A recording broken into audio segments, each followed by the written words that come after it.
Assalamualaikum warahmatullahi wabarakatuh. Halo semuanya, perkenalkan nama saya Muhammad Birhan dengan NIM 220337 kelas era 1 manajemen. Di sini saya akan membuat tugas video dengan judul pentingnya kepemimpinan dalam organisasi. Jangan lupa tonton sampai beres ya. Bye bye.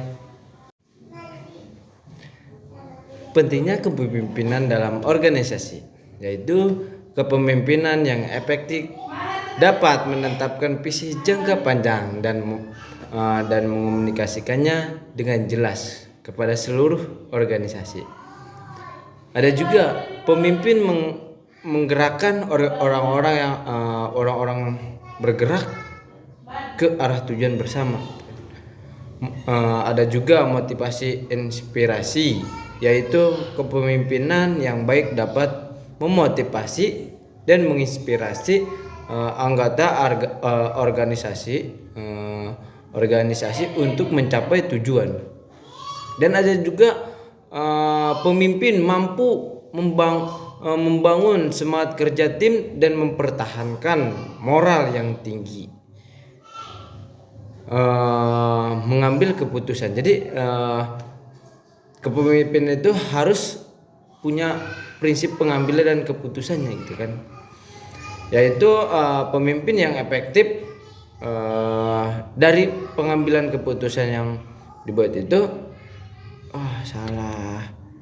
Kenapa sih? Kepemimpinan dalam organisasi. Jadi kepemimpinan itu harus mempunyai visi dan arah gitu kan. Jadi pemimpin yang efektif dapat menetapkan visi jangka panjang, mengomunikasikan dengan seluruh organisasi. Pemimpin menggerakkan orang-orang untuk bergerak ke arah tujuan bersama. Ada juga motivasi dan inspirasi. Pemimpin yang baik dapat memotivasi dan menginspirasi anggota organisasi untuk mencapai tujuan. Pemimpin mampu membangun semangat kerja tim, mempertahankan moral yang tinggi. Ada juga nih pengambilan keputusan. Jadi pemimpin ini harus mempunyai ini ya. Pemimpin yang efektif dapat pengambilan keputusan yang tepat dan bijaksana, terutama dalam situasi sulit. Pemimpin dapat mengordinasikan sumber daya organisasi secara efisien, membangun talenta gitu kan. Pemimpin dapat mengidentifikasi, membangun berkat potensi anggota organisasi, dan juga pemimpin membantu organisasi untuk tumbuh dan mencapai pembangunan karir. Ada juga nih manajemen perubahan. Pemimpin yang baik dapat mengelola perubahan dengan efektif dan membangun organisasi terdapat dengan lingkungan yang dinamis ya. Dan ada juga pemimpin dapat memimpin organisasi selalu masa sulit dan mempertahankan keunggulan kompetitif. Jadi kepemimpinan yang efektif sangat penting bagi keberhasilan dan keberlanjutan sebuah organisasi. Seseorang pemimpin yang visioner, interaktif dan berorientasi pada pembangunan sumber daya manusia dapat membawa organisasi mencapai tujuan strateginya gitu kan. Jadi untuk mencapai strateginya, jadi pemimpin itu harus mempunyai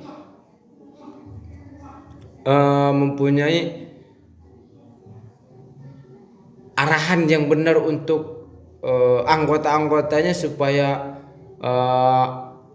si pekerjanya ini, anggota ini satu arah dengan kepemimpinannya. Faktor-faktor yang mempengaruhi kepemimpinan. Jadi sifat pribadi kepemimpinan itu banyak ya. Ada juga kepribadian, nilai kepercayaan diri, kemampuan kognitif dan keterampilan teknis.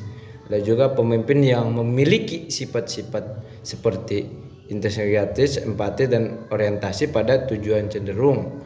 Ada juga nih karakteristik pengikut, harapan, kebutuhan, keterampilan dan sikap pengikut terhadap pemimpin. Pengikut yang memiliki kompetensi dan motivasi tinggi akan memudah kepemimpinan untuk pemimpin.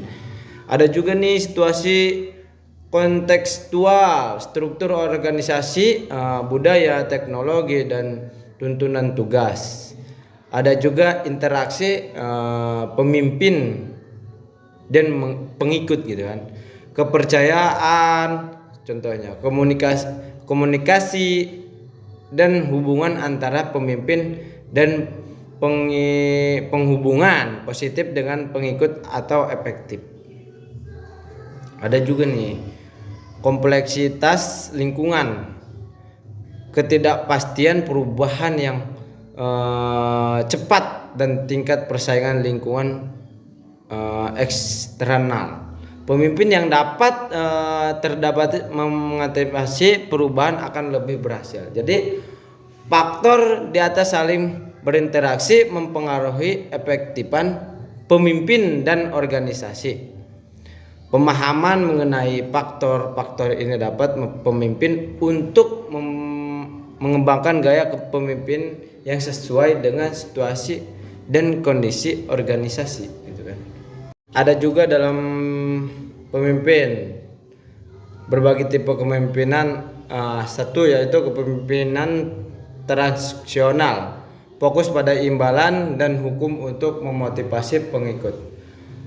Jadi pemimpin menetapkan tujuan dan standar lalu mengawasi kinerjanya. Ada juga kepemimpinan transformasional, yaitu pemimpin menginspirasi dan memotivasi pengikut untuk mencapai tujuan yang lebih tinggi. Pemimpin juga menjadi teladan, membangun kepercayaan dan mendorong kreativitas. Dan ada juga pemimpin otokratis, pemimpin memegang kontrol penuh atas pengambilan keputusan dan pengawasan gitu kan. Ada juga nih pemimpin membuat keputusan secara pihak tanpa memasukkan diri pengikut gitu kan. Jadi kepemimpinan demokratis, pemimpin melibatkan yaitu pengikut dalam pengambilan keputusan.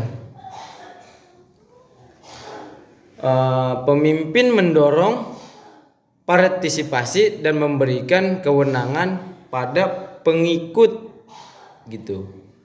Ada juga nih kepemimpinan laissez-faire. Pemimpinan memberikan kebebasan penuh pada pengikut untuk mengambil keputusan gitu kan. Jadi kebebasan ini untuk penuh pada pengikut untuk mengambil keputusan. Pemimpin hanya memberikan sedikit pengarahan dan pengawasan.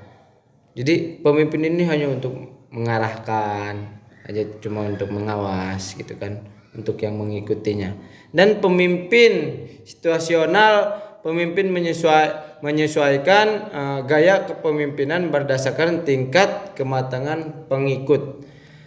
Gaya kepemimpinan bervariasi dari direktif, sportif. Setiap tipe kepemimpinan memiliki kelebihan dan kekurangan masing-masing. Pemimpin efektif mampu menerapkan berbagai tipe kepemimpinan yang sesuai dengan situasi dan kebutuhan organisasi gitu kan.